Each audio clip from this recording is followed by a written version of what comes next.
اعوذ باللہ من الشیطان الرجیم بسم اللہ الرحمن الرحیم یا ایہا الذین آمنوا انفقوا مما رزقناکم من قبل ان یأتی یوم لا بیع فیہ ولا خلہ ولا شفاعہ والکافرون هم الظالمون۔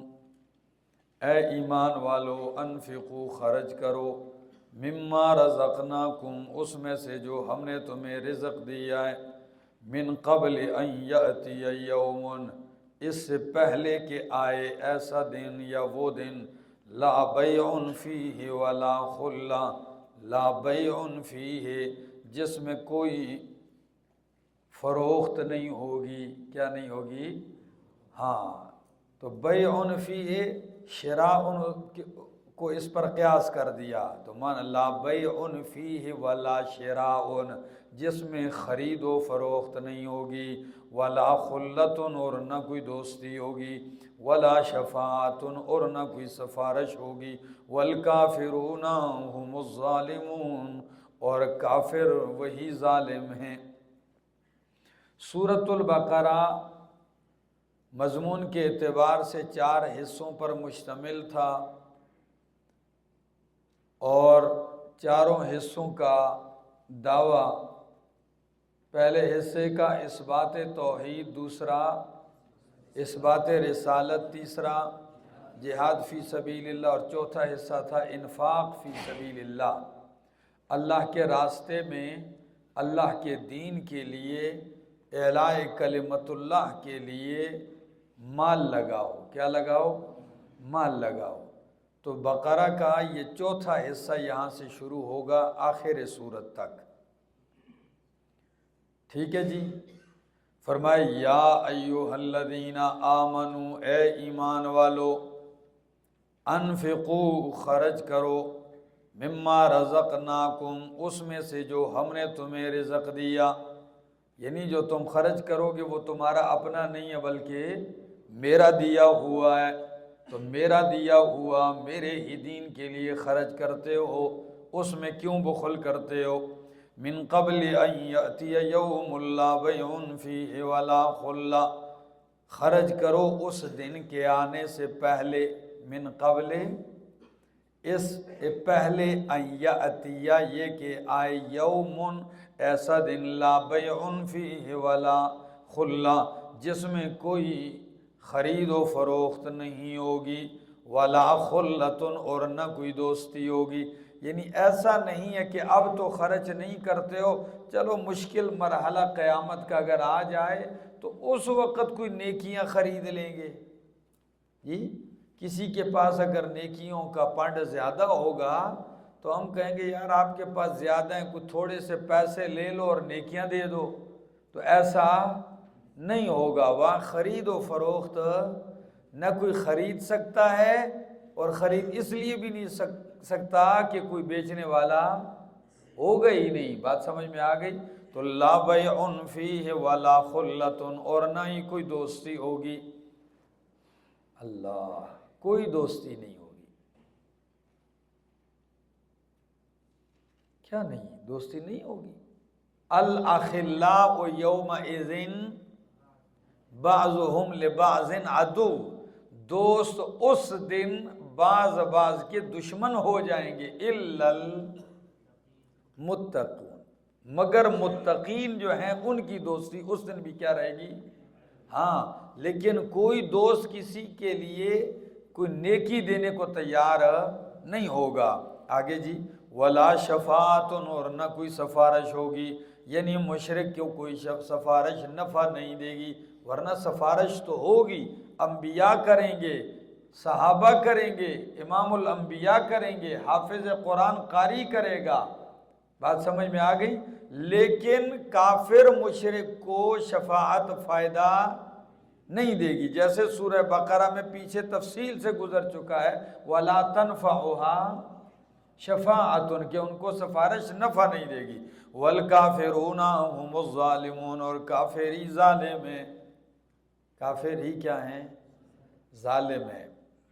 اس مقام پر صفوت التفاسیر علامہ صابونی رحمہ اللہ کی تفسیر ہے، وہ بڑا پیارا جملہ لکھتے ہیں، ایک تابعی کا قول نقل کرتے ہیں، وہ کہتے ہیں سبحان اللہ، الحمدللہ، اللہ کا شکر ہے کہ اللہ نے یہ کہا والکافرون هم الظالمون، کہ کافر ہی ظالم ہے۔ اس کو اگر یوں الٹ کہہ دیتے کہ الظالمون هم الکافرون تو ہم سارے رگڑے جاتے ہیں۔ کہ یہ اللہ کا احسان ہے کہ کیا کہا الکافرون هم الظالمون، کہ کافر ہی ظالم ہیں، اور اگر الٹ کہہ دیا جاتا کہ ظالم ہی، تو کون ہے جس نے کسی پہ ظلم نہ کیا ہو یا کم از کم اپنے اوپر ظلم نہ کیا ہو؟ تو فرمایا والکافرون هم الظالمون، اور کافر ہی ظالم ہے۔ اللہ لا الہ الا هو الحی القیوم، سورت ختم ہونے کو ہے نا، آخری حصہ چل رہا ہے۔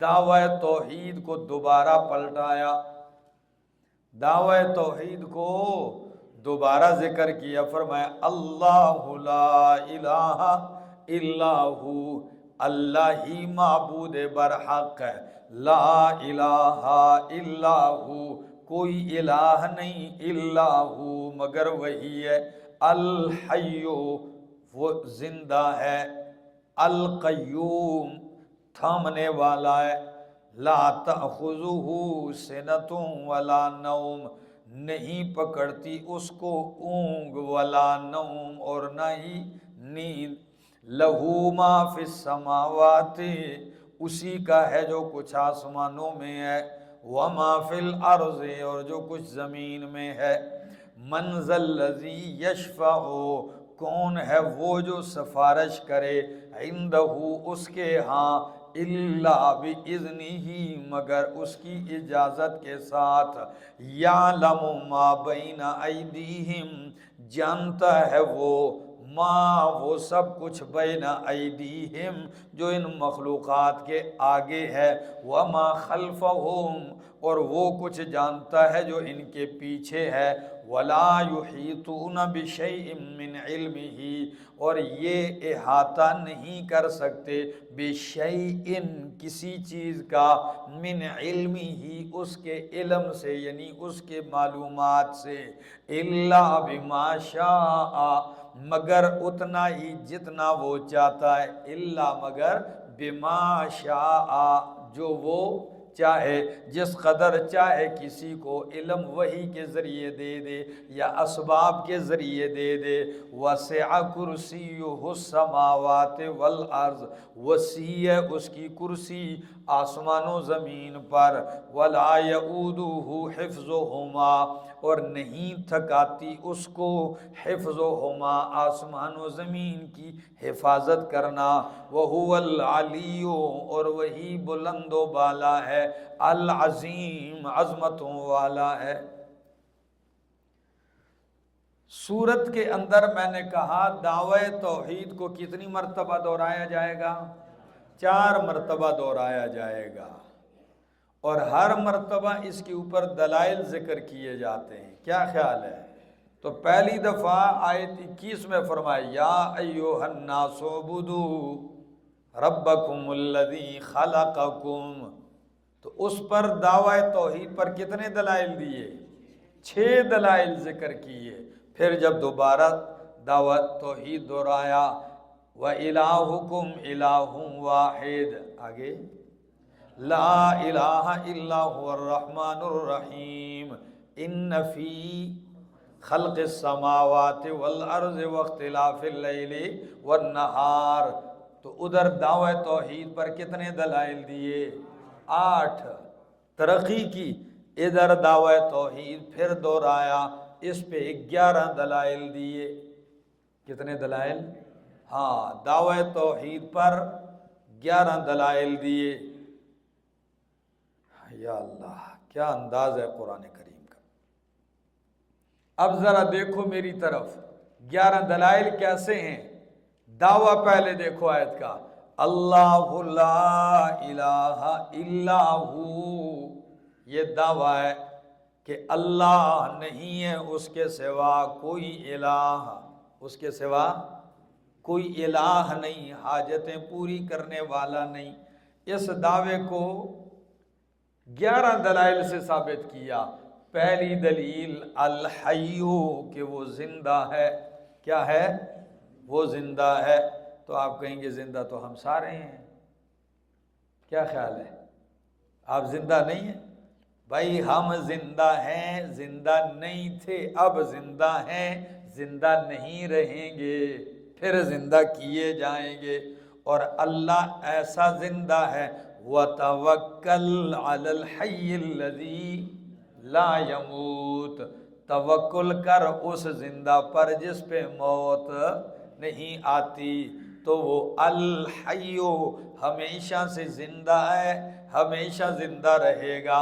ہم زندہ ہیں لیکن حیات ہماری صفت ہماری ذاتی نہیں، کسی نے دی ہے، اس نے دی ہے۔ اور اللہ کی حیات اس کی، وہ کسی نے اس کو زندگی نہیں دی، وہ خود زندہ ہے۔ القیوم، اچھا، اور صرف زندہ ہی نہیں، زندگیاں دینے والا ہے۔ دوسری دلیل القیوم، کہ وہ تھامنے والا ہے۔ کیا کرنے والا ہے؟ قیوم اس ذات کو کہتے ہیں جو خود قائم ہو، اپنے قیام میں کسی کا محتاج نہ ہو، اور باقی چیزیں اسی کے قیام سے قائم ہوں۔ باقی جتنی چیزیں ہیں یہ اسی کے قیام سے قائم ہوں۔ تو آسمان و زمین کا سارا نظام کس کے قیام سے قائم ہے؟ اللہ کے تھامنے سے۔ وہ مدبر ہے، سب کی تدبیر کر رہا ہے، ٹھیک ہے جی، تھامنے والا ہے۔ 2 ہو گئی دلیلیں۔ تیسری دلیل لا تأخذہ سنۃ ولا نوم، الہ وہی ہو سکتا ہے جس کو نہ اونگ آئے اور نہ ہی نیند آئے۔ اونگ اور نیند سے پاک کون ہے؟ اللہ ہے، ٹھیک ہے جی۔ کتنی دلیلیں؟ نمبر 4 لہو ما فی السماوات و ما فی الارض، الہ وہ ہے، اس کے سوا کوئی الہ نہیں، اس لیے کہ آسمان و زمین کی ہر چیز اسی کی ہے۔ آسمان و زمین کی ہر چیز اس کی ہے۔ تو جب اسی کی ہے تو الہ بھی وہی ہے، کسی غیر کا کچھ ہے ہی نہیں، تو کیا ہوگا الہ اس کے سوا؟ کتنی دلیلیں؟ نمبر 5 من ذا الذی یشفع عندہ، بلال اس کو تھوڑا سا آواز دو، تھوڑا سا اس کو تیز کرو، تھکا رہا ہے۔ فرمایا ہاں من ذا الذی یشفع عندہ، کون ہے جو سفارش کرے، شفاعت کرے اس کے ہاں مگر اس کی اجازت سے۔ تو الہ تو وہ ہے کہ جس کے سامنے اس کی اجازت کے بغیر کوئی شفاعت نہیں کر سکتا، تو وہی مختار کل ہے۔ سمجھ آ گئی؟ وہی متصرف ہے، اختیار اسی کا ہے، کوئی لب کشائی نہیں کر سکتا۔ نمبر 6 یعلم ما بین ایدیہم وما خلفہم، اس کا علم علم محیط ہے۔ کیا ہے؟ وہ محیط علم والا ہے، مخلوق کے آگے مخلوق کے پیچھے جو کچھ ہے سب کچھ جاننے والا ہے، تو وہی الہ ہے۔ اور نمبر 7 ولا یحیطون بشیء من علمہ، ساری مخلوق اس کے علم یعنی اس کے معلومات میں سے کسی چیز کا احاطہ نہیں کر سکتی۔ کسی چیز کے بارے میں، ایک چیز کے بارے میں جتنا علم اللہ کو ہے اتنا علم ساری مخلوق کو نہیں ہے۔ بات سمجھ میں آ گئی؟ ہاں مخلوق کو کتنا علم ہے؟ الا بما شاء، جس قدر اللہ چاہتا ہے، جس قدر اللہ نے چاہا کسی کو دے دیا۔ مثلا پیغمبر کو وحی کے ذریعے دے دیا، کسی کو آلات اور اسباب کے ذریعے دے دیا، آنکھ سے دیکھ کے سمجھ گئے آپ، کان سے سن کے سمجھ گئے، سونگھ کے، چکھ کے، ٹٹول کے، یا دیگر آلات کے ذریعے اگر آپ کچھ معلومات حاصل کر لیتے ہیں تو یہ کس کے دیے ہوئے علم سے؟ یہ اللہ کا دیا ہوا ہے، اس قدر جانتے ہو۔ لیکن اس کے باوجود بھی جتنا اللہ جانتا ہے تم نہیں جان سکتے۔ بات سمجھ میں آ گئی؟ کتنے دلائل ہو گئے؟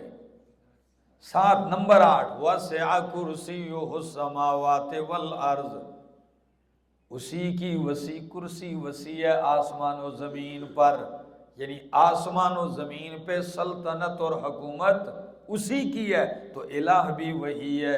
نمبر 8۔ نمبر 9، وَلَا يَئُودُهُ حِفْظُهُمَا، نہیں تھکاتی آسمان و زمین کی حفاظت اس کو۔ جب آسمان و زمین کی حفاظت اللہ کو تھکاتی نہیں تو اس کے لیے کسی شریک معاون اور مددگار کی ضرورت، معاون تو اس کو ضرورت پڑے جو تھک جائے، کہے جی میں تھک کے کچھ آپ کام کرو میں آرام کرتا ہوں، وہ ایسا نہیں ہے۔ فرمایا نمبر 10، العلی، وہی بلند و بالا ہے۔ نمبر 11، العظیم، وہی عظمتوں والا ہے۔ بات سمجھ میں آ گئی؟ کتنے دلائل دیے؟ 11 دلائل دیے اس پر۔ تو دعوی توحید کو دہرایا اس آیت میں اور اس پہ 11 دلائل دیے۔ یہ آیت آیت الکرسی ہے۔ سورۃ بقرہ کے امتیازات میں بتایا کہ اسی میں آیت الکرسی ہے، اور آیت الکرسی کی عظمت یہ ہے کہ اس کا نام ہے سب سے عظمت والی آیت، سب سے عظمت والی آیت۔ جب پوچھا جائے ایو آیت اعظم فی القرآن، کہ قرآن میں سب سے عظمت والی آیت کون سی ہے، تو جواب کیا دو گے؟ آیت الکرسی۔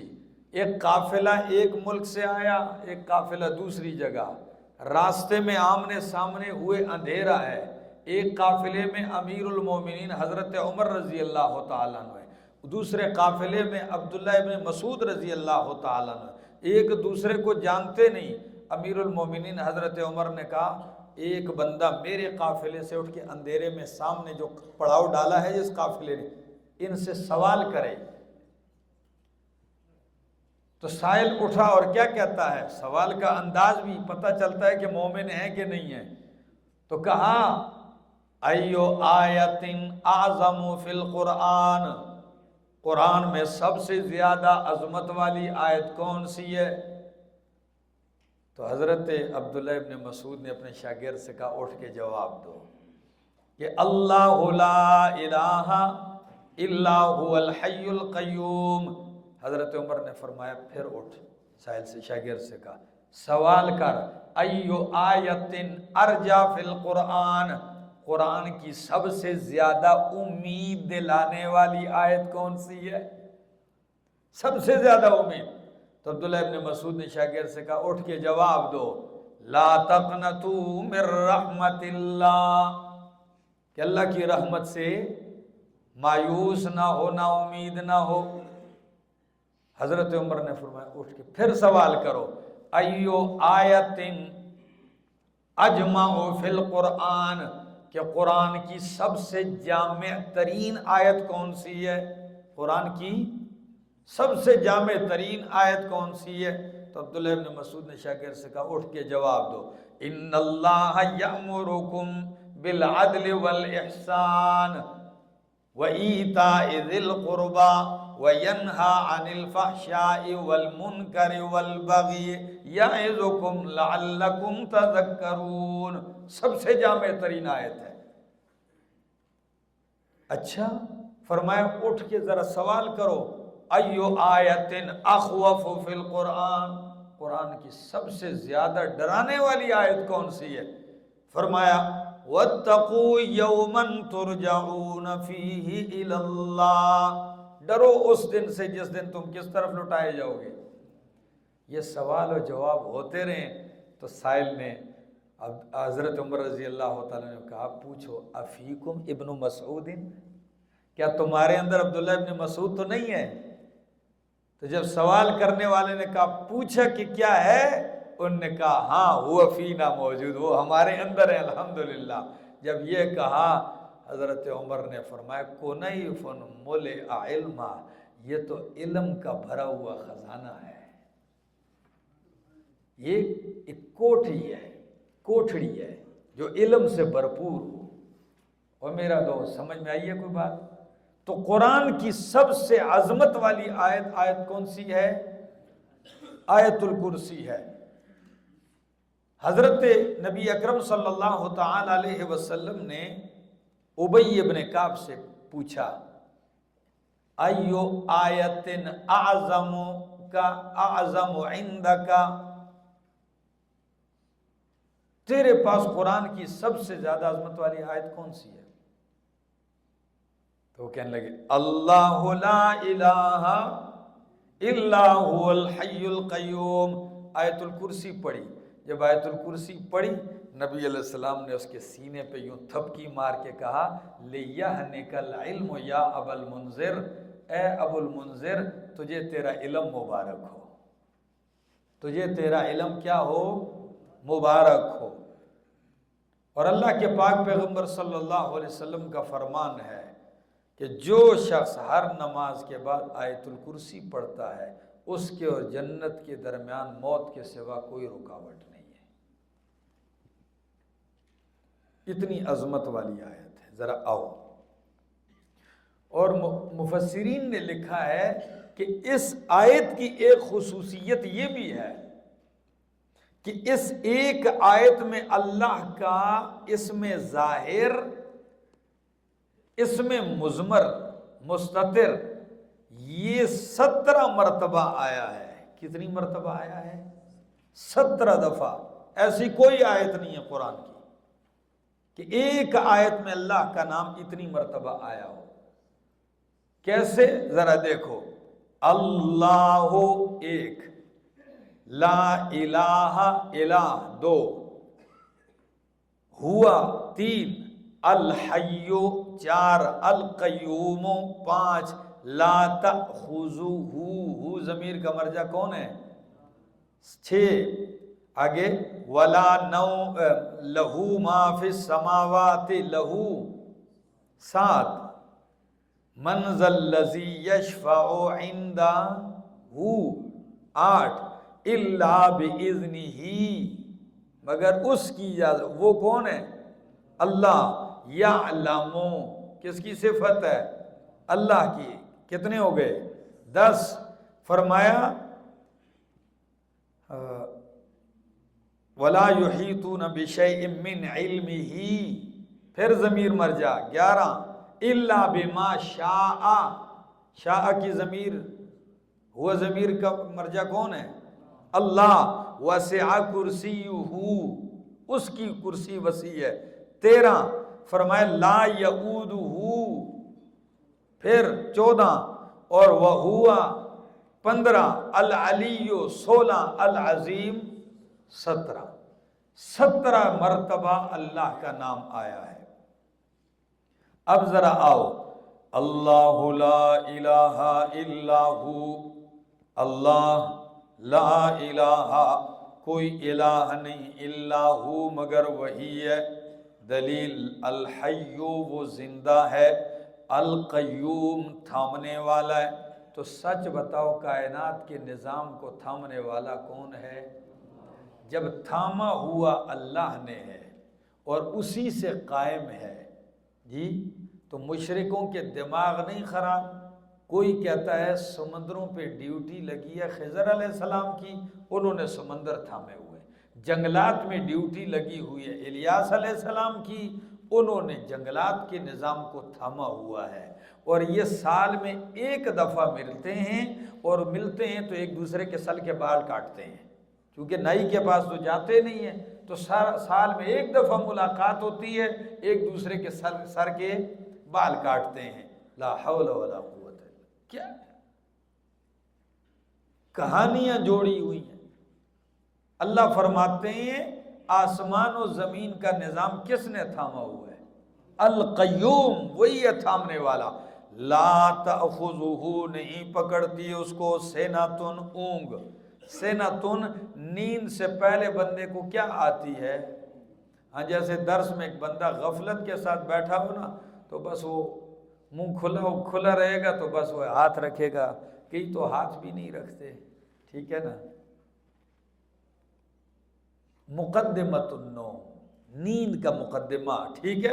اونگ بھی نہیں آتی، پختو کہتے ہیں پارکالی، ٹھیک ہے نا، غفلت نیند سے پہلے جو بندے پہ شروع ہو جائے، ولا نوم، اور نہ ہی اللہ پہ نیند آتی ہے، نہ ہی اس کو نیند پکڑ سکتی ہے، اور جس کو اونگ آ جائے، نیند آ جائے، وہ الہ۔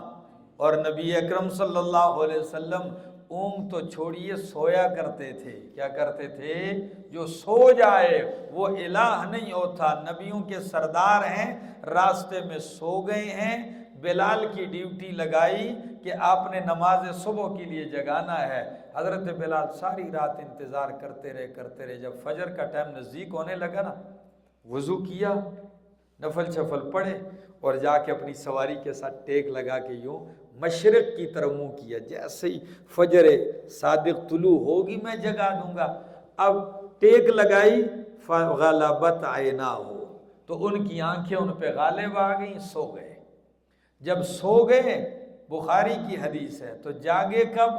سب سے پہلے نبی علیہ السلام جاگے اس وقت جاگے جب سورج کی کرنیں آپ کے چہرے انور پہ پڑ گئی۔ نماز فجر قضا ہوئی، جب قضا ہوئی نماز، اللہ کے نبی پاک صلی اللہ علیہ وسلم اٹھے، حضرت بلال کو آ کے دیکھا تو وہ سوئے ہوئے ہیں۔ فرمایا بلال کیا بات ہے، آپ کی ڈیوٹی تو جگانے کی تھی۔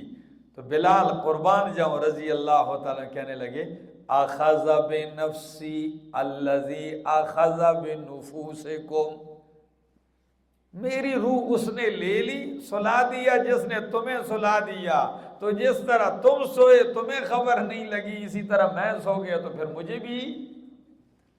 تو دیکھ لو، ولیوں کے سردار بھی سارے ادھر ہیں اور نبیوں کے سردار بھی ہیں، سو گئے ہیں، تو جو سو جائے، نیند آ جائے، وہ الہ وہ ہے جس کو لا تأخذہ سنۃ ولا نوم لہ ما فی السماوات وما فی الارض، اسی کا ہے کیا؟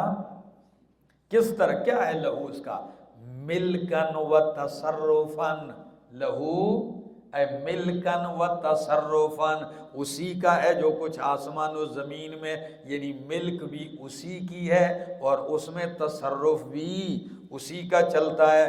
وَمَنْ ذَا الَّذِي يَشْفَعُ، کون ہے جو سفارش کرے، عِنْدَهُ اس کے ہاں، إِلَّا بِإِذْنِهِ مگر اس کی اجازت سے، اس کی اجازت کا جو محتاج ہو وہ الہ نہیں ہوتا، ٹھیک ہے نا؟ تو سارے اس کی اجازت کے محتاج، پھر اجازت سے بھی سفارش اس کے لیے کریں گے جس کے لیے رب راضی ہوگا، ٹھیک ہے؟ آگے یعلم ما بین ایدیہم، جانتا ہے اللہ جو مخلوق کے آگے ہے، وما خلفہم اور جو مخلوق کے پیچھے ہے، یعنی تمہارے آگے جو کچھ ہے وہ بھی جانتا ہے، تمہارے پیچھے ہے وہ بھی جانتا ہے، یا اس کا مطلب یعنی مخلوق کے دنیا کو بھی جانتا ہے، ان کی آخرت کو بھی جانتا ہے، یا یعلم ما بین ایدیہم وما خلفہم، تمہارے مستقبل کو بھی جانتا ہے جو آگے ہے، وما خلفہم اور تمہاری ماضی کو بھی جانتا ہے جو تمہارے، ہاں اللہ سب جانتا ہے۔ آگے وَلَا يُحِيطُونَ بِشَيْءٍ مِّنْ عِلْمِهِ، اور احاطہ نہیں کر سکتے یہ مخلوق بِشَيْءٍ کسی چیز کا، نکرہ تحت النفی واقع ہے، کیا؟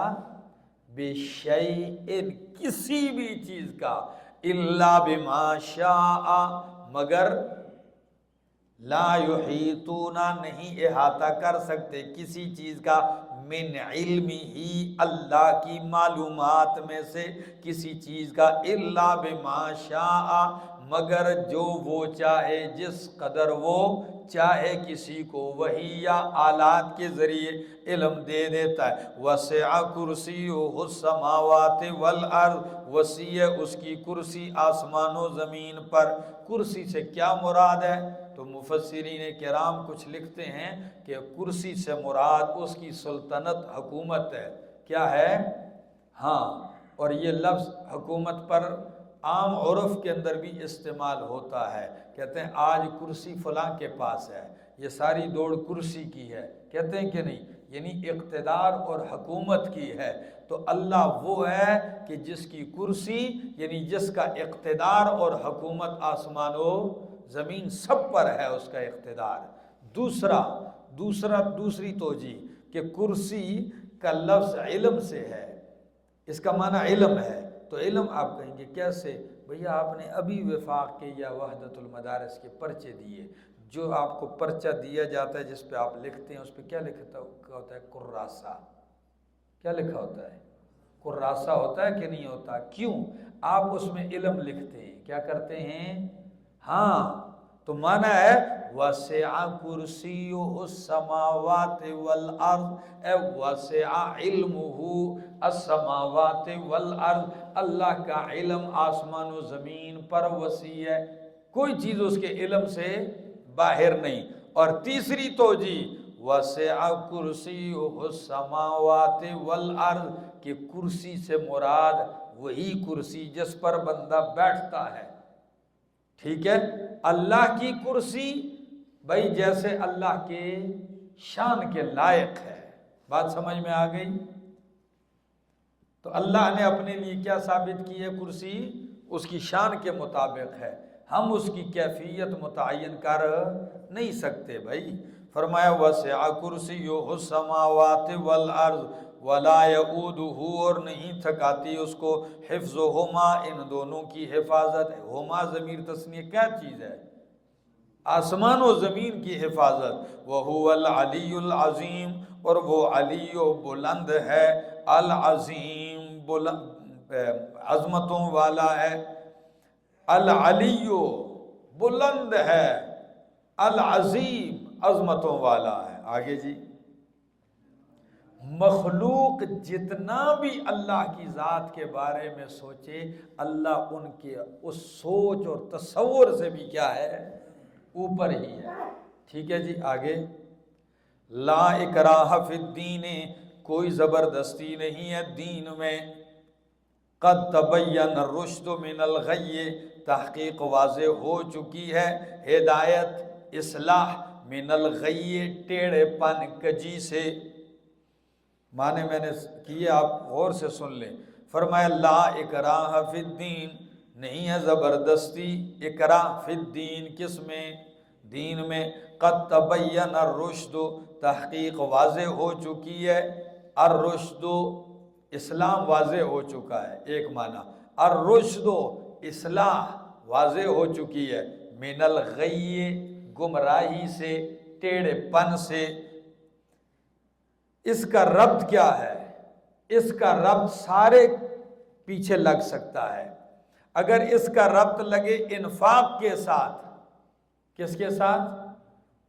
تو فرمایا زبردستی نہیں ہے کہ کوئی خرچ کرے، بات واضح ہو چکی ہے، ٹھیک ہے جی۔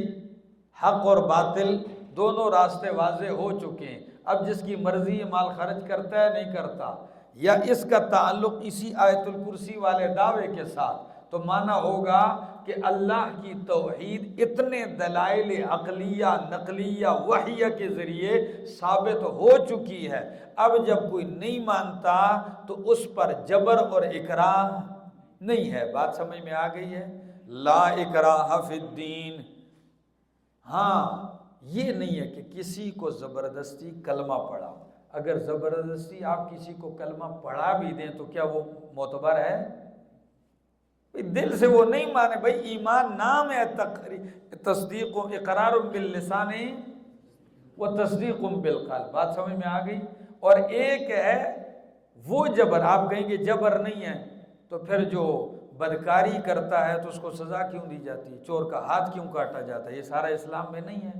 او بھائی یہ اسلام کے اندر حدود و قصاص ہیں، کیا ہیں؟ یہ سزائیں ہیں، ہاں آ گیا اب ان قوانین کا پابند ہے، اب آ گیا تو اب ان قوانین کا کیا رہے گا؟ پابند رہے گا، یہ جبر نہیں ہے۔ یہ کیا؟ یہ جبر نہیں ہے۔ آگے، لا اکراہ فی الدین قد تبین الرشد، تحقیق واضح ہو چکی ہے رشد و ہدایت، من الغی گمراہی سے، فمن یکفر، پس جو کوئی انکار کرے گا، بالطاغوت سرکشوں کا، کس کا؟ سرکشوں کا، یا بالطاغوت شیطانوں کا، وَيُؤْمِن بِاللَّهِ اور ایمان لائے گا اللہ پر، فَقَدِ اسْتَمْسَكَ بِالْعُرْوَةِ الْوُثْقَىٰ تو تحقیق اس نے تھام لیا مضبوط کڑا۔ جو طاغوت ہر وہ چیز جس کی عبادت اللہ کے سوا کی جائے، ہر وہ چیز جو غیر اللہ کی عبادت پہ ابھارے، ہر وہ چیز جو اللہ سے بغاوت پہ ابھارے، وہ کیا ہے؟ طاغوت ہے۔ جو اللہ کی بغاوت پہ اتارے، فرمایا تو جس نے انکار کیا طاغوت کا اور ایمان لایا اللہ پر، فقد استمسک بالعروۃ الوثقیٰ تحقیق اس نے تھام لیا مضبوط کڑا۔ کیا؟ ایک بندہ گر رہا ہے، اچانک اس کے ہاتھ میں کیا آ گیا؟ مضبوط کڑا آ گیا لوہے کا، اور اس سے وہ چمٹ گیا۔ اتنا مضبوط ہے کہ وہ ٹوٹتا ہی لانفصام لہا، جس کے لیے ٹوٹنا، تو اگر یہ چھوڑے نہیں تو کڑا ٹوٹے گا۔ ہاں چھوٹ سکتا ہے، کوئی بدبخت اس کو کیا کر دے؟ چھوڑ دے۔ چھوڑو تم نہیں تو ٹوٹے گا وہ، لانفصام لہا نہیں ہے اس کے لیے ٹوٹنا۔ واللہ سمیع علیم اللہ سننے والا، علم والا، جاننے والا ہے۔ اللہ ولی الذین آمنوا اوپر دو گروہ ذکر ہوئے، دو راستے ذکر ہوئے، غی اور رشد۔ کیا؟ ہاں گمراہی والے اور ایک رشد والے، تو آگے دونوں کا ذکر کر دیا کہ رشد والوں کا دوست اللہ ہے اور غی والوں کا دوست شیطان ہے۔ تو اللہ رشد والوں کو نور کی طرف لے کے جاتا ہے، شیطان غی گمراہی والوں کو کس طرف لے کے جاتا ہے؟ اندھیروں کی طرف لے کے جاتا ہے۔ ٹھیک ہو گیا؟ فرمایا اللہ ولی الذین آمنوا اللہ دوست ہے، معاون ہے ان لوگوں کا جو ایمان لائے۔ تو کیا کرتا ہے؟ اللہ کی دوستی کا نتیجہ کیا ہے؟ یخرجہم من الظلمات الی النور نکالتا ہے ان کو اندھیروں سے الی النور، کس کی طرف؟ روشنی کی طرف۔ شرک سے، کفر کی اندھیروں سے ان کو نکالتا ہے، جہالت، شکوک، شبہات کے اندھیروں سے ان کو نکالتا ہے الی النور، کس کی طرف؟ روشنی کی طرف، نور ایمان، نور قرآن کی طرف۔ والذین اور وہ لوگ، ظلمات کو جمع ذکر کیا اور نور کو مفرد ذکر کیا کہ اندھیرے گمراہیوں کے مختلف ہیں اور کئی ہیں، اور نور چاہے ایمان کا ہو، قرآن کا ہو، اسلام کا ہو، سب کیا ہے؟ ایک ہی ہے۔ فرمایا والذین اور وہ لوگ جنہوں نے کفر کیا، اولئک اولیاؤہم الطاغوت ان کے دوست اور معاون طاغوت، سرکش شیاطین ہیں، سرکش قسم کے لوگ ہیں۔ وہ انسانوں میں بھی ہو سکتے ہیں اور جنوں میں سے بھی ہو سکتے ہیں۔ تو ان کے دوست کیا ہیں؟ میرا دوست بولو۔ ہاں ان کے دوست طاغوت ہیں، اور طاغوت کیا کرتے ہیں؟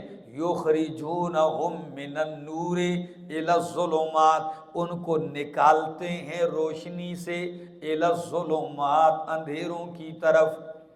اگر کوئی روشنی نظر بھی آ جائے تو طاغوتی قوتیں اور طاغوت کی کوشش یہ ہوتی ہے کہ یہ نور ہدایت سے لوگ نکل جائیں، ضلالت اور جہالت اور کفر اور بے حیائی کے اندھیروں کی طرف لے کے جاتے ہیں ان کو۔ فرمایا اولئک اصحاب النار یہی لوگ آگ والے ہیں اور یہ اس میں ہمیشہ رہیں گے۔ دیکھو اسمبلی میں ذوالفقار علی بھٹو کے دور میں تقریباً ساری کارروائی مکمل ہونے کو ہے۔ مناظرے ہوئے، مجادلے ہوئے، مباحثے ہوئے کہ مرزائیوں کو اتفاقی طور پر غیر مسلم اقلیت قرار دیا جائے، غیر مسلم۔ ٹھیک ہے جی، اب جب کافر ان کو قرار دیا جائے تو ان کا ایک خلیفہ تھا اس وقت، اس نے کہا مجھے ایک مرتبہ کل مہلت دی جائے اسمبلی میں کہ میں اپنی صفائی میں کیا کروں، کچھ پیش کروں۔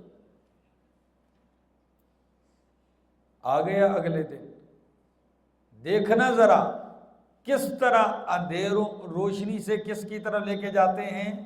اندھیروں کی۔ آگے اسمبلی میں تو ہر رکن پارلیمنٹ کے ڈیسک کے اوپر سامنے ایک پرچہ رکھا سب کے سامنے اور کہا سارے اس کو پڑھ لو۔ جب سب نے پڑھا کہتا ہے دیکھ لو، بریلوی کہتے ہیں دیوبندی کافر، دیوبندی کہتے ہیں بریلوی کافر، اہل حدیث کہتے ہیں دونوں کافر، سارے کہتے ہیں شیعہ کافر، شیعہ کہتا ہے تم پڑھ لے۔ کہتا ہے یہ دیکھ لو، پڑھ لیا، حوالے دیے تھے سارے۔ جب یہ سارے ایک دوسرے کو مسلمان نہیں سمجھتے تو یہ تو ان کا وتیرہ ہے، اگر یہ ہمیں مسلمان نہیں سمجھتے تو یہ ان کا روز مرہ کا ایک کھیل ہے، اس میں تمہیں پارلیمنٹ کو اتنی سنجیدگی سے سوچنے کی کیا ضرورت ہے؟ یہ تو ان کا کیا ہے؟ کام ہے۔ تو اگر ہمارے کفر کا فیصلہ کرتے ہو تو ان کے کفر کا بھی کیا کر دیا جائے؟ فیصلہ کر دیا جائے۔ پوری کایا پلٹ دی۔ سب نے کہا بات تو ٹھیک ہے، کتنا نورانی چہرہ ہے، سفید داڑھی تھی اس خنزیر کی، دیکھو کتنا عجیب اس نے گفتگو۔ جب اس نے اندھیرے میں جھونکا سب کو تو ایک عالم کہتے ہیں اس وقت میں نے دیکھا کہ اللہ کس طرح امداد کرتا ہے مومن کی اور ان کو اندھیرے سے کس طرف لے کے جاتا ہے؟ روشنی کی طرف۔ وہ اٹھے نے کہا جناب اسپیکر میں ان سے پوچھتا ہوں، ٹھیک ہے آپ پہلے آپ سے پوچھتا ہوں، سب ارکان پارلیمنٹ سے کہا تم مرزا کو نبی مانتے ہو؟ تو سارے کہنے لگے ہم تو اس کو نبی، جتنے بھی ارکان پارلیمنٹ، کہا ہم نہیں مانتے۔ کہا اچھا نہیں مانتے، ٹھیک ہے۔ جس نے مرزائیوں کا خلیفہ تھا اس سے پوچھا کہ تم مرزا کو نبی مانتے ہو؟ اس نے کہا ہاں مانتے ہیں۔ انہوں نے کہا جو مرزا کو نبی نہیں مانتا وہ کون ہوتا ہے؟ تو کہنے لگا وہ کافر ہوتا ہے۔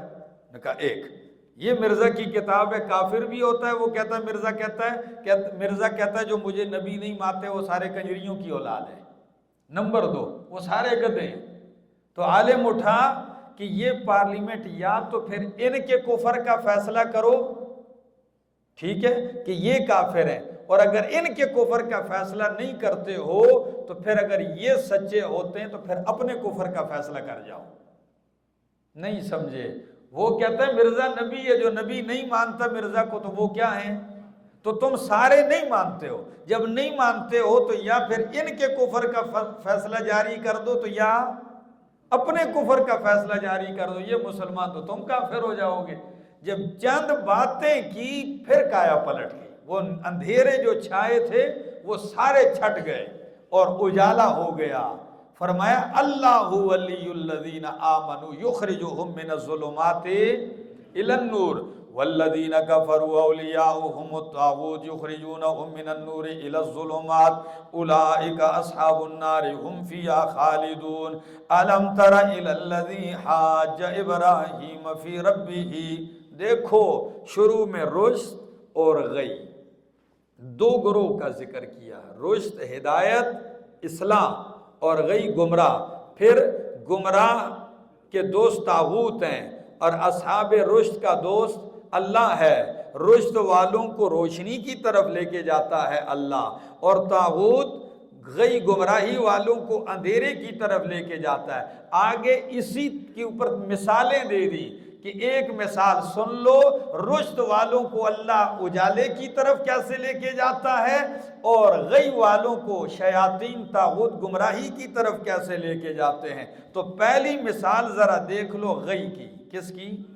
اصحاب الغی، گمراہی کی طرف کس طرح لے کے جاتا ہے، اور وہ ہے نمرود۔ کون ہے؟ نمرود ہے۔ او بولو نا، ہاں۔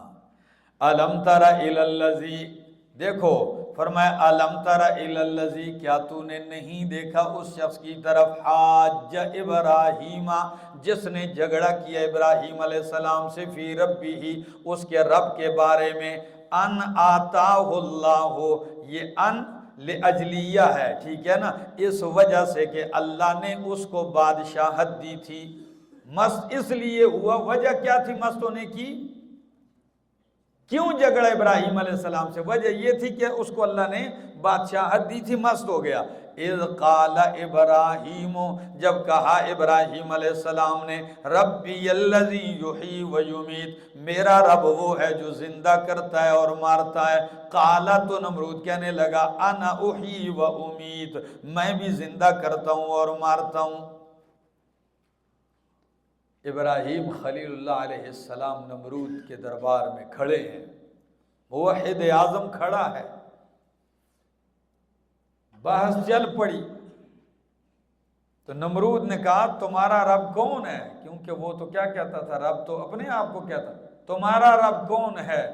تو اللہ کے خلیل نے کہا میرا رب تو وہ ہے جو زندہ کرتا ہے اور مارتا ہے۔ عجیب مناظرہ ہے۔ تو وہ کہنے لگا جی یہ تو میں بھی کرتا ہوں۔ اچھا تو کیسے کرتا ہے؟ دو قیدی لائے، جس نے آزاد ہونا تھا اس کو قتل کر دیا، پھانسی چڑھا دیا، جس نے پھانسی چڑھنا تھا اس کو آزاد کر دیا۔ کہا دیکھو جس نے مرنا تھا اس کو زندہ چھوڑ دیا، جس نے زندہ رہنا تھا اس کو۔ اللہ کے خلیل سمجھ گئے پرلے درجے کا احمق ہے، یہ زندہ کرنے اور مارنے کا معنی نہیں سمجھا۔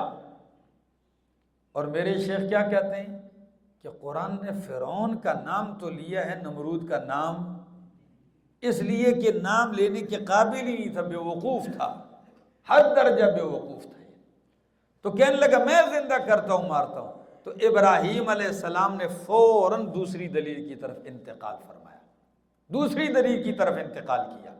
دوسری دلیل کیا دی؟ فرمایا رب کیا لفظ ہیں، فَإِنَّ اللَّهَ يَأْتِي بِالشَّمْسِ مِنَ الْمَشْرِقِ فَأْتِ بِهَا مِنَ الْمَغْرِبِ، پس میرا اللہ لاتا ہے سورج کو مشرق سے، پس لے آ تو اس کو مغرب سے۔ دوسری دلیل سنی، اللہ میرا رب روزانہ مشرق سے سورج طلوع کرتا ہے، مغرب میں غروب کرتا ہے۔ اگر تو ہے کرنا، انا احیی و امیت، تو تو نے کرتب دکھا دیا ہے، اب ذرا کر۔ تو قرآن کہتا ہے فَبُہِتَ الَّذِي كَفَرَ، پس مبہوت کر دیا گیا، حیران کر دیا گیا وہ شخص، کفر جس نے کفر کی، بالکل چکرا گیا، یہ کیا ہے، منہ بند ہو گیا، یعنی کأن فی حجر، ایسے لگا کہ اس کے منہ میں کسی نے پتھر ٹھونس دیا ہو، اب آواز نہیں نکل رہی۔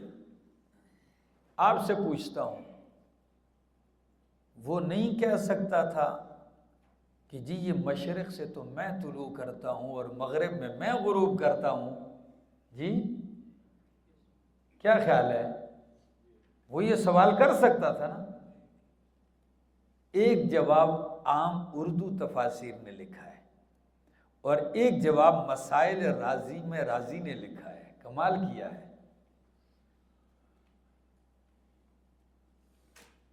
عام مفسرین کہتے ہیں کہ اگر نمرود کہہ دیتا کہ مشرق سے تو میں طلوع کرتا ہوں، روزانہ میں کرتا ہوں، مغرب میں میں غروب کرتا ہوں، تو جس اللہ کو مانتا ہے وہ مغرب سے طلوع کرے، تو پھر کیا ہوتا؟ پہلا جواب تو یہ ہے، موقع ہی اس کو نہیں ملا، توفیق ہی نہیں ہوئی کہنے کی۔ دوسرا جواب کہ اگر وہ کہہ دیتا تو اللہ مناظرے اور حق اور باطل کے مقابلے میں کبھی اپنے خلیل کی پیٹھ لگنے نہ دیتا، اپنا اللہ مغرب سے بھی طلوع کر دیتا۔ بات سمجھ میں آ گئی؟ اللہ ہارنے نہ دیتا، کبھی بھی مغرب سے طلوع کر دیتا۔ دوسرا جواب امام راضی دیتے ہیں، واقعی راضی مناظر تھا نا، کہتا ہے یہ وہ کہہ ہی نہیں سکتا تھا۔ وہ بھائی کیوں نہیں کہہ سکتا تھا؟ اس لیے کہ جب وہ کہتا کہ سورج تو میں طلوع کرتا ہوں تو اس سے کہتے لوگ کہ نمرود بچو تو جب پیدا بھی نہیں ہوا تھا سورج تب بھی مشرقی سے طلوع ہو رہا ہے، اور نہیں سمجھے، تو پیدا بھی جب نہیں ہوا تھا، تیرا باپ بھی نہیں پیدا ہوا تھا، تو سورج تب بھی کدھر سے طلوع ہوتا تھا؟ پتہ نہیں سمجھ میں آئی یہ بات یا اوپر سے گزر گئی؟ ٹھیک ہے نا؟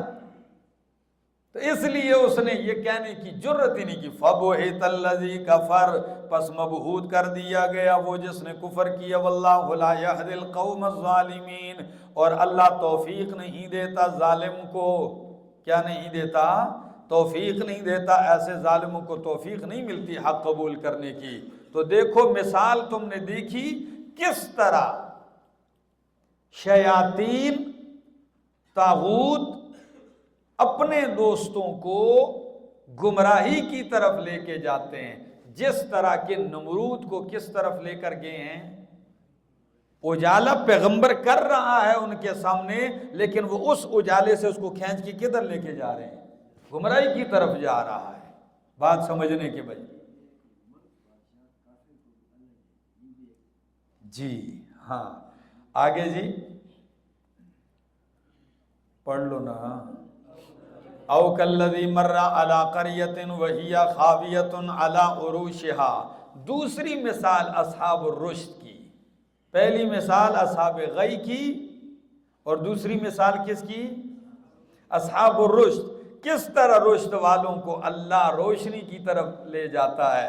فرمایا او کالذی، یا مثال او کالذی، یا اس شخص کی طرح مر علی قریۃ، جو گزرا ایک بستی پر، وہی خاویۃ، اور وہ گری ہوئی تھی، علی عروشها، اپنی چھتوں کے بل، قال انا یحیی هذه اللہ بعد موتها، کہا کیسے زندہ کرے گا اللہ اس کو بعد اس کے مر جانے کے، فَأَمَاتَهُ اللَّهُ مِئَةَ عَامٍ، پس اللہ نے موت دی اس کو 100 سال، ثُمَّ بَعَثَهُ، پھر اس کو زندہ کیا، قال فرمایا کم لبستا، تو کتنا ٹھہرا رہا، قال کہنے لگا لبست یومن او بعض یوم، میں ایک دن یا بعض یوم، دن کا کچھ حصہ ٹھہرا رہا، قال اللہ نے فرمایا بل لبست 100 عامٍ، بلکہ تو ٹھہرا رہا 100 سال، فانظر الی طعامک و شرابک، دیکھ اپنے کھانے اور پینے کی طرف، لم یتسنہ، اے لم یتغیر، جو بدبودار اور متغیر نہیں ہوا، وانظر الی حمارک، اور دیکھ اپنے گدھے کی طرف، ولنجعلک، اور تاکہ ہم آپ کو بنا دیں نشانی، للناس، لوگوں کے لیے، وانظر الی العظام، اور دیکھ ہڈیوں کی طرف، کیف ننشزها، کس طرح ہم ان کو اٹھاتے ہیں، ابھارتے ہیں، ثم نکسوها لحما، پھر ہم اس پہ چڑھاتے ہیں گوشت، فلما تبین له، پس جب ظاہر ہو گیا اس کے لیے، واضح ہو گیا، قال، تو کا اعلم، میں جانتا ہوں، مجھے یقین ہے کہ ان اللہ علی کل شیء قدیر، کہ بے شک اللہ ہر چیز پر قادر ہے۔ مفسرین کرام فرماتے ہیں یہ شخص کون تھا؟ فرمایا عزیر علیہ السلام تھے۔ کون تھے؟ یہ حضرت عزیر علیہ السلام تھے۔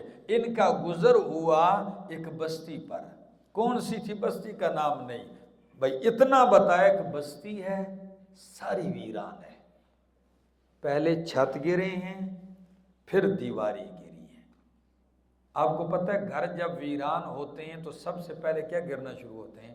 چھت گرتے ہیں، دیواریں کئی عرصے تک کھڑی رہتی ہیں، پھر چھت بھی گر چکے تھے، چھتوں کے اوپر دیواریں بھی گر چکی تھیں، ساری بستی۔ یہ منظر دیکھ کر اللہ کے پیغمبر سواری کے لیے ان کے پاس گدھا تھا، کھانا بھی ہے سفر کے لیے، پانی بھی ہے، سالن روٹی سب کچھ۔ یہ سوچا کہ اللہ ان کو زندہ تو کرے گا، کیفا، سوال کیفا سے کس چیز کا کیا؟ کیفیت کا۔ کس کا سوال ہوا؟ یہ نہیں کہ شک تھا ان کو، سوال کیا تھا کہ وہ کیفیت کیا ہوگی، کس طرح یہ زندہ ہوں گے، اتنی مٹی کے نیچے، پتہ نہیں عجیب منظر ہوگا، کیسا منظر ہوگا۔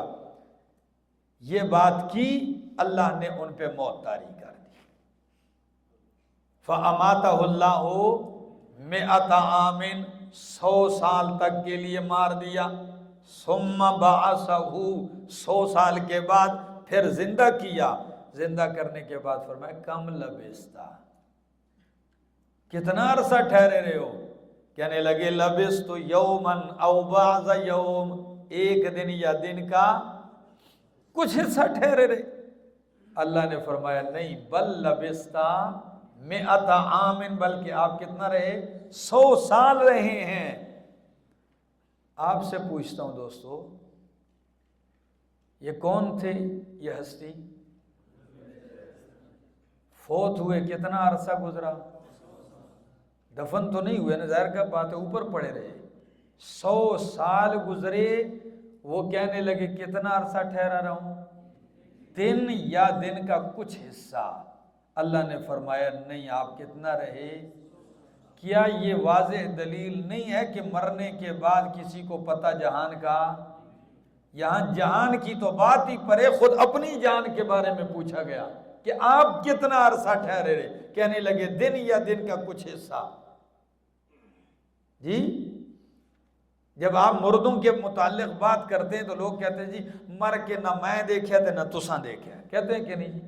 اب مر کے ہم نے نہیں دیکھا، ہم کہتے ہیں بالکل، نہ مر کے ہم نے دیکھا ہے نہ مر کے آپ نے دیکھا ہے۔ جنہوں نے مر کے دیکھا ہے ان سے پوچھتے ہیں، قرآن نے ان کا حال بتایا ہے۔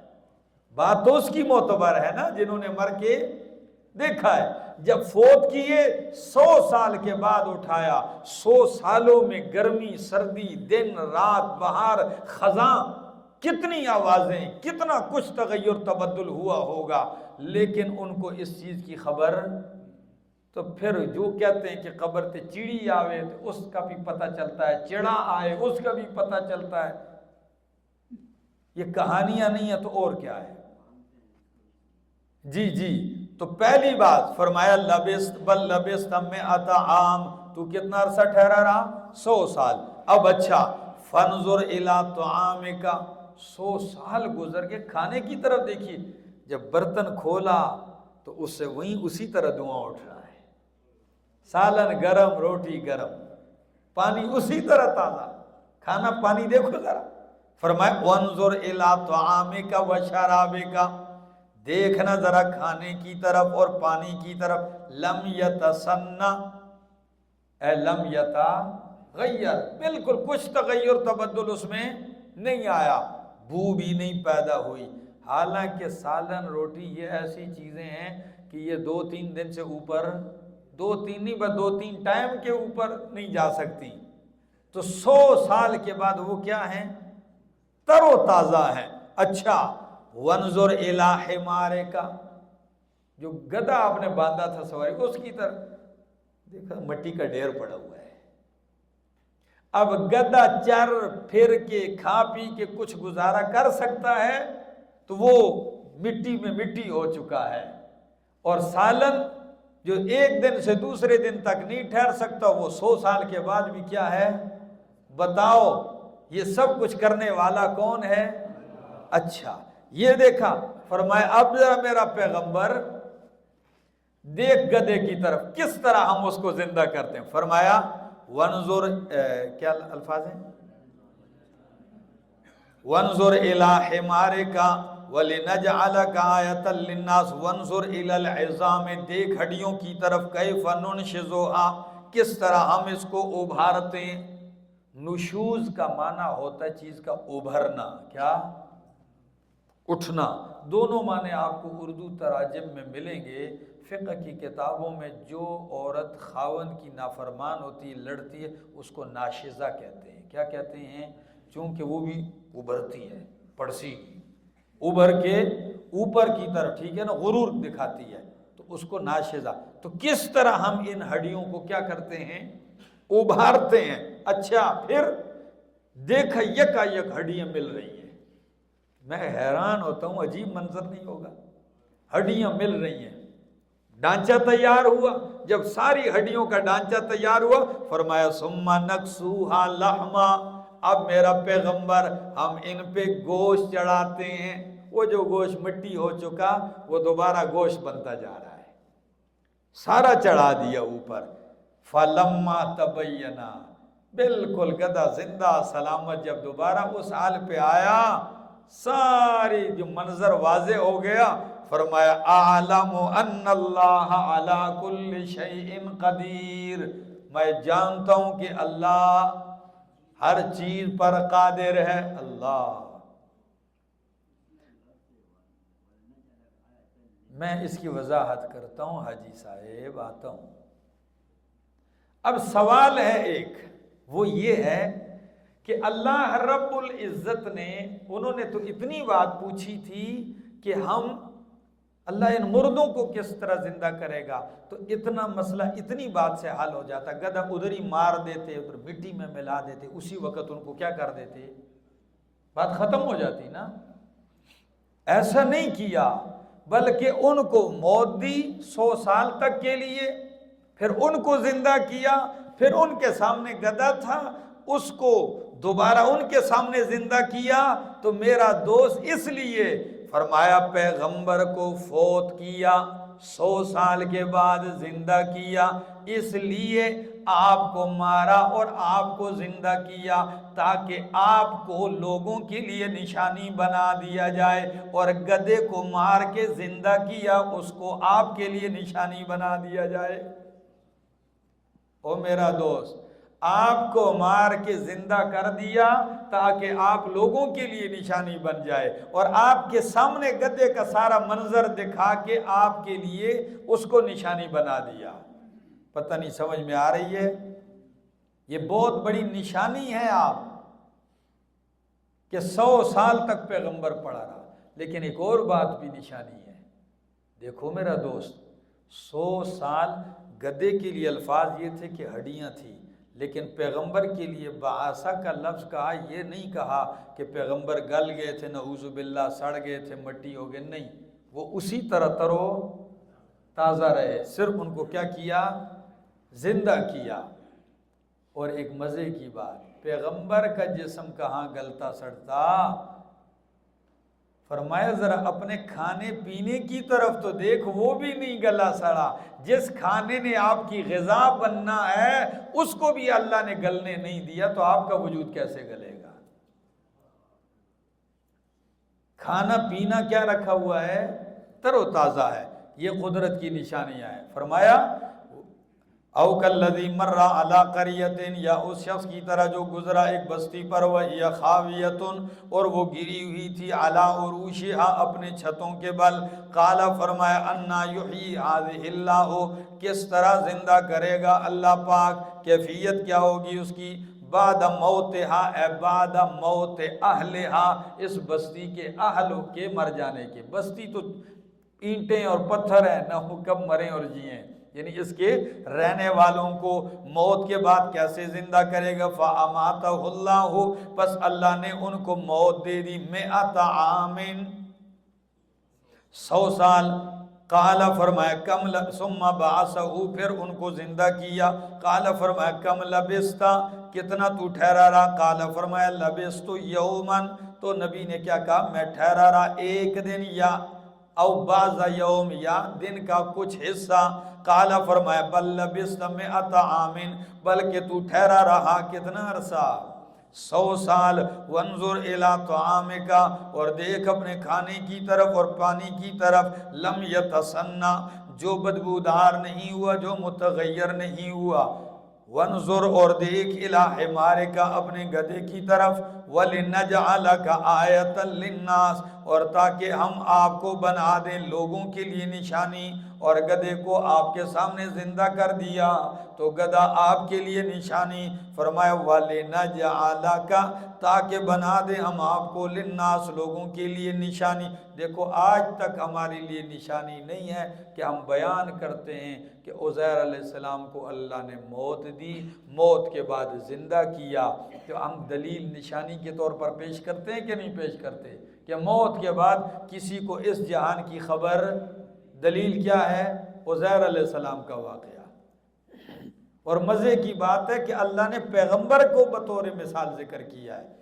عام کوئی بندہ ہوتا تو لوگ کہتے جی عام بندے کو مرنے کے بعد پتہ نہیں چلتا، لیکن پیغمبر کو تو سب چلتا ہے، تو اللہ نے کس کا واقعہ ذکر کر دیا؟ نبی کا ذکر کر دیا، فرمایا وَلِنَجْعَلَكَ آیَةً لِلنَّاسِ وَانظُرْ إِلَى الْعِظَامِ، اور دیکھ ہڈیوں کی طرف، كَيْفَ نُنشِزُهَا، کس طرح ہم ان کو اٹھاتے ہیں، ثُمَّ نَكْسُوهَا لَحْمًا، پھر چڑھاتے ہیں اس پہ گوشت، فَلَمَّا تَبَيَّنَ لَهُ، پس جب ظاہر ہو گیا اس کے لیے، قَالَ تو کہا أَعْلَمُ، میں جانتا ہوں، أَنَّ اللَّهَ عَلَى كُلِّ شَيْءٍ قَدِيرٌ، کہ بے شک اللہ ہر چیز پر قادر ہے۔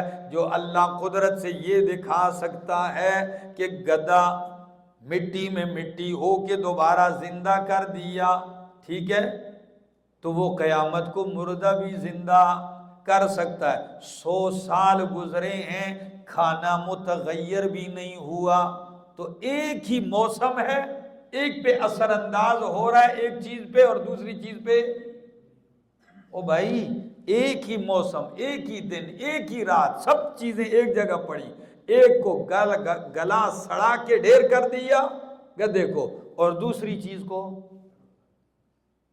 تو چیزوں میں موسموں میں تاثیر بھی کس نے ڈالی ہے، اور جب وہ کرنا چاہے تو ایک ہی موسم میں ایک ہی چیز ایک پہ اثر انداز ہوتی اور دوسرے پہ نہیں ہوتی۔ مرتے تو سارے ہیں، مٹی میں دفن بھی ہوتے ہیں، گلتے بھی ہیں، سڑتے بھی ہیں، لیکن نبیوں کا جسم تر و تازہ رہتا ہے، نہیں گلتا، نہیں سڑتا، ایسا ہے کہ نہیں؟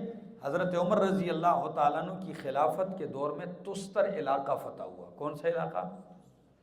تو ابو موسیٰ اشعری رضی اللہ تعالیٰ عنہ نے وہاں سے امیر المومنین کو خط لکھا کہ حضرت یہاں تستر کا علاقہ فتح ہوا ہے، اور ہمیں ایک پیغمبر ہیں جن کا نام ہے حضرت دانیال علیہ السلام، ان کا وجود بھی ملا ہے۔ ان کا وجود کیسے تھا کہ وہاں ہزاروں سال پہلے بنی اسرائیلی پیغمبر تھے، وہ فوت ہوئے تو لوگوں نے کہا جی ہم ان کو دفن نہیں کریں گے، محبت کی وجہ سے ان کو دفن نہیں کیا کہ دفن کریں گے تو ہم دیدار سے محروم ہو جائیں گے، تو ہم دفن نہیں کرتے۔ انہیں ایک غار میں رکھا، اوپر کمبل چادر ڈال دیا، آتے دیدار کرتے جاتے، ہزاروں سال گزر گئے، صحابہ نے جا کے ان کو دیکھا تو ان کا وجود ہزاروں سال کے بعد بھی تر و تازہ تھا، اسی طرح وجود بالکل تر و تازہ تھا۔ یہ بات تو ثابت ہو گئی کہ موت کے بعد انبیاء کے جسم کیا ہیں؟ تر و تازہ ہیں۔ پر دوسری بات بھی ثابت ہو گئی کہ ہزاروں سال گزر چکے تھے لیکن روح واپس نہیں آئی تھی، ہزاروں سال گزر گئے تھے لیکن روح واپس، اس لیے کہ روح جسم میں واپس کب آتی ہے؟ قیامت کو آتی ہے، والبعث بعد الموت۔ تو حضرت عمر رضی اللہ تعالیٰ نے ان سے کیا کہا؟ فرمایا رات کے اندھیرے میں 13 قبریں کھودو۔ کتنی قبریں؟ 13 قبریں مختلف مقامات پہ کھودو، اور کسی ایک میں دفن کر دو، قبریں سب پہ بنا دو، تاکہ پتہ ہی نہ چلے کہ کون سی قبر میں حضرت دانیال دفن ہیں، تاکہ کسی کو پوجنے کا موقع ہی نہ ملے۔ واہ عمر کیا کہنے، جدھر سے کوئی شرک کی بو آتی، اللہ کی قسم وہ دروازہ ہمیشہ کے لیے بند کر دیتے تھے، تاکہ بس کوئی بو بھی نہ رہے شرک کی۔ رات کے اندھیرے میں قبریں کھودو، ہم جیسے نہیں، سوال ہی نہیں پیدا ہوتا، ان کی قبر سامنے سارے لوگوں کو دیدار کرانے کے بعد گنبد کے ساتھ ان کا مزار بنا۔ فرمایا نہیں، ہمارے ہاں تو اللہ معاف کرے، جو ننگ تڑنگ بھی کوئی مرتا ہے تو اس کے لیے بھی کیا کر دیتے ہیں؟ مزار بنا دیتے ہیں اور گنبد بنا دیتے ہیں۔ آگے جی، وَإِذْ قَالَ ابراہیم، اور جب کہا ابراہیم علیہ السلام نے، اب میرا دوست اصحاب رشد کی دوسری مثال اصحاب رشد کی دوسری مثال، وَإِذْ قَالَ ابراہیم، اور جب کہا ابراہیم علیہ السلام نے، رب اے میرے رب ارینی دکھا مجھے، کیف تحیی الموتیٰ، تو کس طرح زندہ کرے گا مردوں کو، تو یعنی کیفیت کیا ہوگی؟ قال، تو اللہ نے فرمایا اولم تؤمن، کیا تجھے یقین نہیں ہے؟ قال، تو فرمایا بلا، کیوں نہیں، ولکن لیطمئن قلبی، لیکن اس لیے کہ میرا دل کیا ہو جائے؟ مطمئن ہو جائے، اس لیے کہ ایک ہے خبر، ایک ہے آنکھ سے معائنہ، مشاہدہ اور چیز ہے اللہ، ولیکن لیطمئن قلبی، تاکہ مزید اطمینان قلبی ہو جائے، مضبوط ہو جائے۔ قال فرمایا فخذ اربعۃ من الطیر، پس پکڑ 4 پرندوں میں سے۔ کتنے پرندے پکڑ؟ 4 پرندے پکڑ۔ فصرہن الی، پھر ان کو مانوس کر اپنے ساتھ۔ کیا کر؟ مانوس کر۔ کیا مطلب؟ ہر پرندہ نہیں، 4 ایسے پرندے پکڑ جو آپ کے ساتھ مانوس ہوں، آپ کے بلانے پہ آئیں، آپ کی آواز سمجھیں۔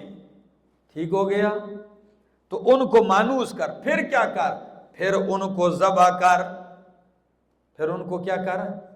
ذبح کرنے کے بعد قیمہ کر، سب ٹکڑے مکس، پروں سمیت سب ایک قیمہ بنانے کے بعد پھر ثم اجعل علی کل جبل منہن جزءا، پھر آپ کے سامنے وادی کے ارد گرد جتنے پہاڑ ہیں، ان سب پہاڑوں کی چوٹی پر ان کے ٹکڑے رکھ کے آ جا۔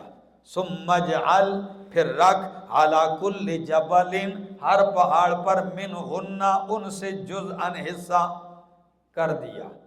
اب کچھ لوگ کہتے ہیں جی پرندے ان میں کبوتر تھا، کہ بھائی مجھے نہیں پتہ ہے، طوطا اس میں تھا، شارک اس میں تھی، بھائی یہ اللہ نے نہیں بتائے۔ کیا؟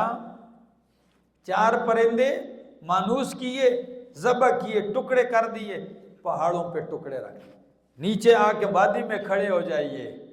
رب بتاتا ہے کیسے زندہ کرتا ہے مردوں کو۔ فرمایا ثم ادعوہن، پھر ان کو نام لے کے بولا، پکار ان کو، یاتینک سعیا، بلانا تیرا کام، ان کو زندہ کر کے تیرے پاس لانا میرا کام۔